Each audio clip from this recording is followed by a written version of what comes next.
Na aula de hoje, nós vamos começar a estudar o calor. Vocês podem acompanhar no livro 6, das páginas 37 a 40.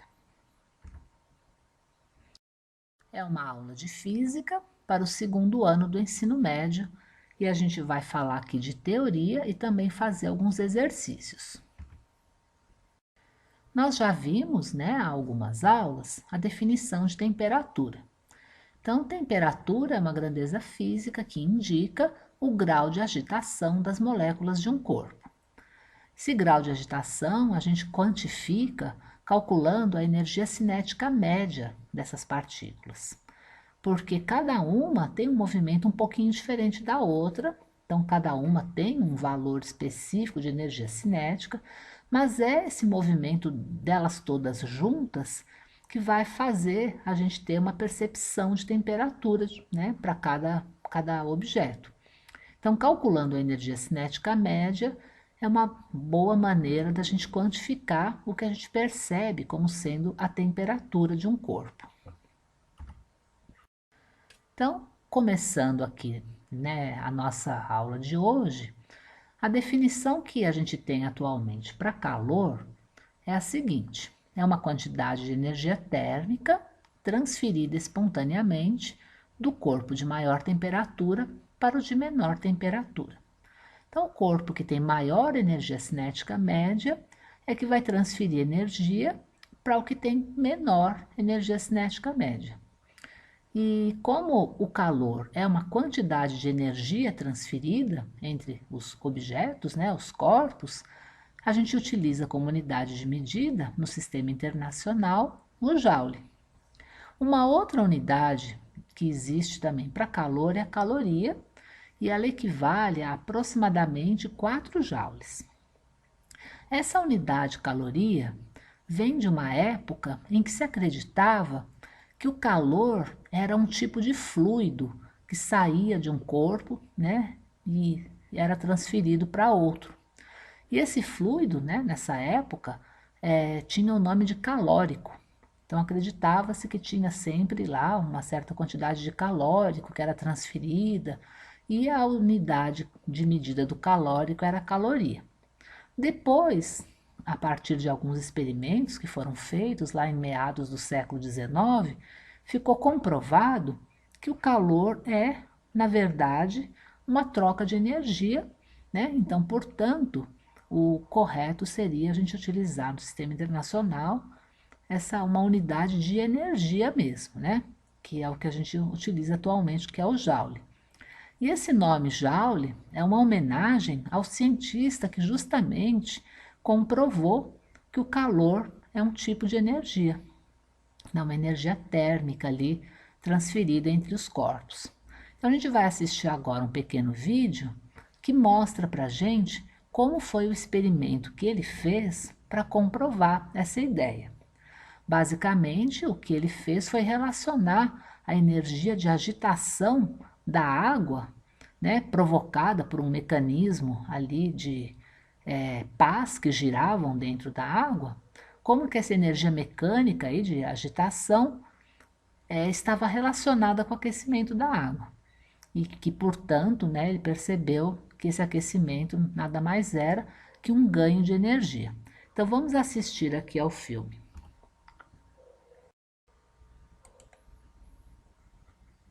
Por volta de 1840, o físico inglês James Prescott Joule propôs-se comprovar experimentalmente a relação entre trabalho e calor que havia sido proposta por Thomson. Para a sua experiência, construiu um dispositivo constituído por um recipiente termicamente isolado, contendo água e uma roda com pás. As pás eram acionadas por pesos suspensos no exterior, que ao caírem faziam-nas rodar, e estas por sua vez transferiam energia como trabalho para a água, provocando-lhe um aumento de temperatura. Joule repetiu a experiência fazendo medições com diferentes pesos e alturas, tendo verificado que em todos os casos era necessária a mesma quantidade de trabalho para aumentar em 1 grau Celsius 1 grama de líquido. Relacionou assim a caloria, unidade de calor, com a unidade de energia mecânica que recebeu o seu nome, Joule. Das experiências de Thomson e de Joule resultou o reconhecimento de que o calor é energia. Atualmente, e graças ao trabalho destes dois físicos, sabemos que o calor é energia transferida espontaneamente entre sistemas que se encontram a diferentes temperaturas.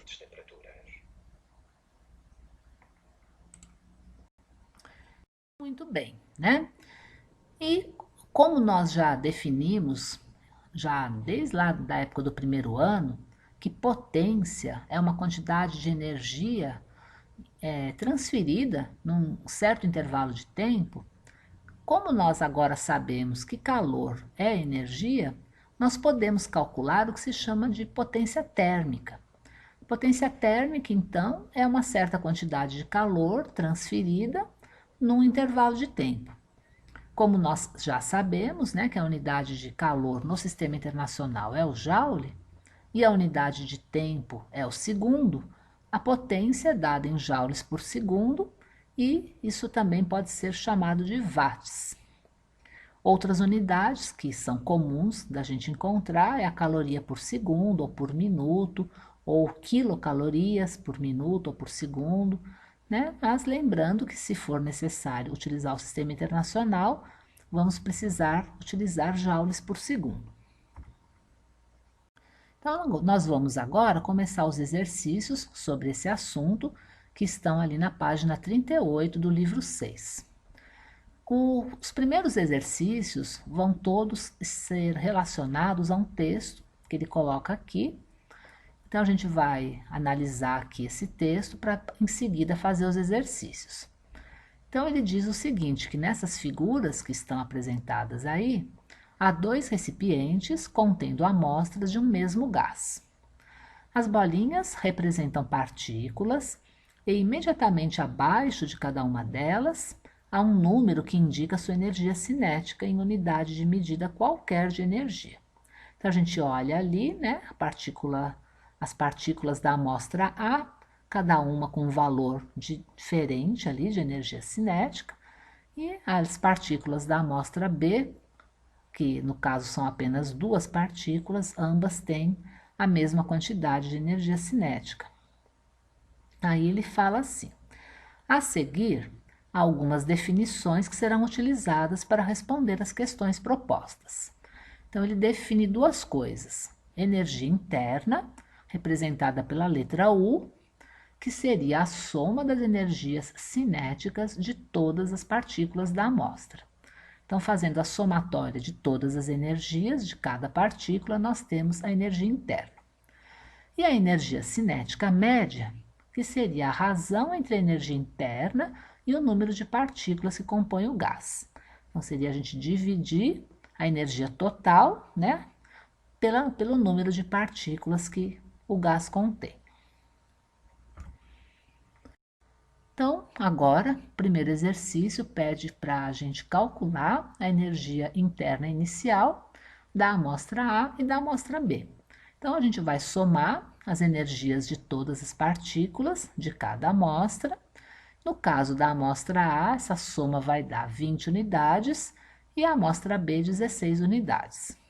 Na letra B, ele quer que a gente diga quantas partículas tem cada amostra. A amostra A tem 10 partículas e a amostra B, 2. Na letra C, ele pede que a gente calcule a energia cinética média de cada uma. Então, nós vamos dividir a energia interna pelo número de partículas. Então, a energia interna, né, que é a energia total, a soma, né, de todas as energias de cada partícula, dividida pelo número de partículas. No caso da amostra A, vai fornecer ali uma energia cinética média de 2 unidades por partícula. No caso da amostra B, a soma de todas as energias dá 16 e são 2 partículas, portanto, a energia cinética média da B é de 8 unidades por partícula. O exercício 2 pede para a gente analisar os resultados do exercício 1 e responder qual das amostras tem maior energia interna. Então, a gente verificando ali, percebemos que a amostra A é que tem, né, uma quantidade de energia interna maior. E na letra B, ele pergunta de qual delas que tem a maior energia cinética média. Aí a energia cinética média, quem tem a maior é a B. Lembrando que a temperatura é proporcional à energia cinética média, qual das amostras tem maior temperatura? Então é a amostra B, né? Já que a energia cinética média é a mesma coisa que temperatura, a amostra B é que vai ter a maior temperatura. Na letra D, ele quer saber o seguinte: o corpo que tem maior temperatura é o que tem a maior energia interna ou que tem a maior energia cinética média? Então, de novo, né? Temperatura é energia cinética média. Então, no caso aqui, a amostra B é que vai ter a maior temperatura. O 3 agora. Na natureza, quando corpos que estão a temperaturas diferentes entram em contato, os mais quentes esfriam e os mais frios esquentam até atingirem a mesma temperatura. Quando as temperaturas se igualam, dizemos que os corpos entraram em equilíbrio térmico. Imagine agora que as amostras gasosas do exercício 1 entrem em contato em um meio especial que permita trocas de energia entre elas, porém sem permitir que as partículas de uma e outra se misturem. Quando atingirem o equilíbrio térmico, ambas terão a mesma temperatura, certo? Equilíbrio térmico, ambas ficam com a mesma temperatura, o que significa ambas terão mesma energia cinética média. O exercício 4 agora. Uma das leis mais importantes da física é a lei da conservação da energia. Energia não se perde, não se cria, mas pode se transformar e se transferir de um sistema para outro. No caso de duas amostras que só trocam calor entre si e não realizam trabalho, a energia interna do conjunto, ou seja, a energia interna do A mais a energia interna do B, se conserva. No final, quando o sistema atingir o equilíbrio térmico, as duas amostras terão a mesma temperatura e, consequentemente, a mesma energia cinética média. Em outras palavras, é como se a energia interna total ficasse igualmente distribuída entre todas as partículas que compõem as amostras. Então, essa energia cinética média, a gente poderia calcular somando, né, as duas energias internas de cada uma e também dividindo pelo número total de partículas, né, da soma ali da amostra A com a amostra B. Utilizando então essa expressão, calcule a energia cinética média das partículas na situação de equilíbrio térmico. Então, o que aconteceu? As duas amostras foram colocadas ali em contato, trocaram, né, energia, ou seja, a amostra B, que era mais quente, trocou, forneceu energia ali para a amostra A, de forma que, no final das contas, para a gente saber a energia cinética média, que acabou resultando ali do equilíbrio entre elas, a gente vai pegar o total de energia das duas amostras e dividir pelo total de partículas. E fazendo isso, a gente vai chegar no valor de 36 unidades de energia divididas por 12 partículas, e o que resulta em 3 unidades de energia para cada partícula. Então, após a situação de equilíbrio, cada partícula ficou com essa quantidade de energia. A seguir, analise as amostras A e B após o equilíbrio térmico ser atingido. Lembrando que não há transferência de matéria de uma amostra para outra. Há apenas transferência de energia. Devido a essa troca, admita que no final, todas as partículas terão a mesma energia cinética média calculada no exercício 4. Ou seja, cada uma, né, das partículas agora terá um valor de 3 unidades de energia. E ele pede para a gente fazer um desenho representando essa situação aí da amostra A. Então, a amostra A tinha 10 partículas, cada uma delas, né, após atingir o equilíbrio térmico, ficou com um total de 3 unidades de energia. Aí na letra B, pede para a gente calcular a energia interna final da amostra A. Então, se agora cada uma das partículas tem 3 unidades de energia, se são 10 partículas, o total de energia da amostra A vai ser igual a 30 unidades. Comparando a energia interna final com a inicial da amostra A, concluímos que ela ganhou ou perdeu energia. No primeiro exercício, a gente calculou a energia interna da amostra A e era de 20 unidades. Então, agora, após o equilíbrio térmico, ela ficou com 30, ou seja, aumentou a quantidade de energia. Então, a gente chega à conclusão que ela ganhou energia, para ter aumentado dessa forma. Na letra D, ele fala para a gente calcular qual foi a variação de energia interna da amostra A. Então, basta a gente fazer o valor final de energia interna menos o valor inicial. E aí, como inicialmente ela tinha 20 unidades, a gente vai fazer o valor final de energia, que foi de 30 unidades, menos 20, que era o inicial, e verificamos que teve um aumento de energia interna de 10 unidades, então. Na letra E, ele diz assim, o sinal do ΔU é positivo ou negativo? O que significa isso, do ponto de vista da física? Então, todo delta em física representa uma variação. No caso aqui, é uma variação de energia. Se essa variação é positiva, isso indica um ganho de energia. Então, o que aconteceu na amostra A é que a amostra A ganhou 10 unidades de energia. Na letra F, pede para a gente fazer o desenho representando a amostra B e indicando quanto de energia que cada partícula vai ter. Então, após o equilíbrio térmico, todas as partículas, tanto do A quanto do B, ficaram com uma quantidade de 3 unidades de energia.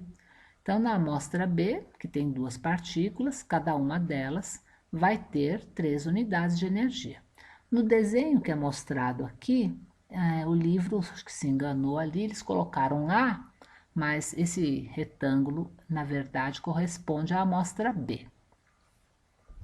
Agora, na letra G, ele pede para a gente calcular a energia interna final da amostra B. Então, a gente vai somar as energias das 2 partículas e vai dar 6 unidades. Na letra H, ele pede para a gente comparar a energia interna final com a inicial da amostra B. E aí a gente verifica que a energia interna final foi menor do que a inicial. Portanto, a gente chega à conclusão que a amostra B perdeu energia. Para calcular qual foi a variação de energia interna da amostra B, então a gente vai fazer o valor final da energia interna menos o valor inicial. Então a gente vai verificar que essa energia variou menos 10 unidades. O delta ali, valor final menos inicial, deu menos 10. E agora, na letra J, ele quer saber o significado do sinal menos. Então, mais uma vez, o significado do sinal menos, quando a gente calcula um delta de energia, é que a amostra ali, no caso, perdeu energia. Então, como o valor final era menor que o valor inicial, matematicamente, após fazer ali a diferença, vai ficar o sinal menos. Isso só está indicando que a amostra B perdeu energia. Agora, na letra K, ele quer que a gente conclua, a partir aí da análise das letras D e I do exercício 5, o seguinte. Esses exercícios, mostram para a gente que o aumento de energia interna do A é igual à redução da energia interna do B. Então, se a amostra A ganhou 10 unidades de energia, a amostra B perdeu 10 unidades. E isso mostra que a energia está se conservando. O que uma ganha é o que a outra perde, mas o total de energia continua o mesmo. Agora vamos para o exercício 6, na página 40. Cotidianamente nos referimos a dias de altas temperaturas como dias de muito calor. No contexto científico, o termo calor tem outro significado. Explique esse significado e corrija a frase hoje está calor. Então, o significado de calor é transferência de energia, né, entre corpos de diferentes temperaturas. Então, essa seria a definição de calor no contexto científico. Então, do ponto de vista científico, correto seria a gente dizer hoje está quente, ou então hoje a temperatura está muito alta, né? Porque calor tem o significado de transferência de energia e aí não faria sentido, né? Nessa frase. Agora o exercício 7. Uma fonte térmica fornece 500 joules de calor em 2 segundos para determinada amostra. Faça o que se pede, calcule a potência em watts. Bom, para calcular a potência em watts, nós precisamos da quantidade de calor em joules e do tempo em segundos, que nós já temos. Então, basta dividir a quantidade de calor pelo tempo.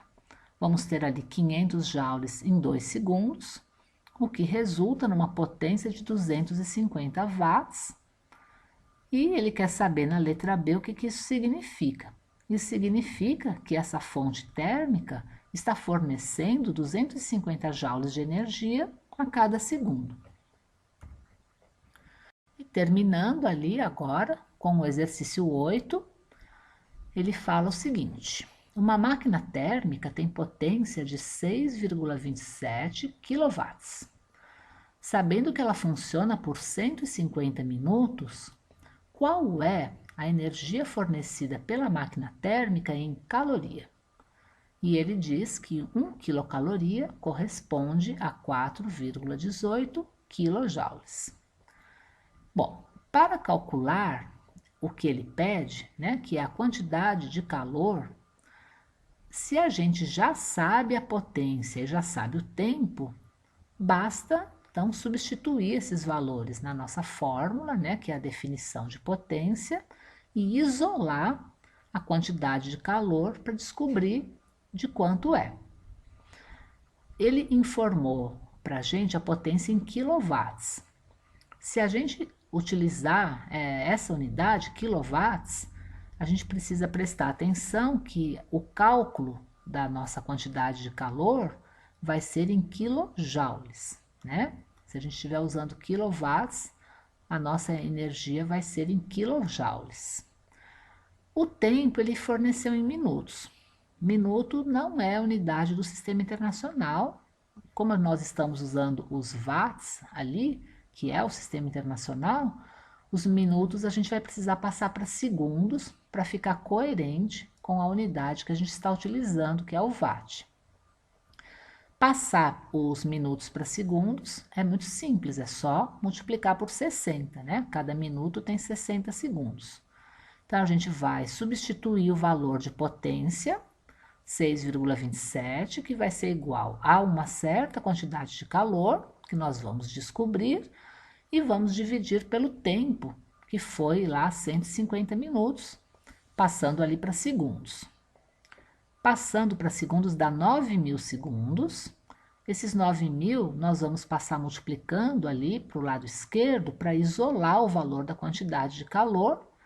E fazendo o cálculo, né, 9.000 vezes 6,27, nós chegamos em 56.430 quilojoules, né? Porque, como eu disse, se estamos usando quilowatts na potência, vamos chegar na quantidade de calor em quilojoules.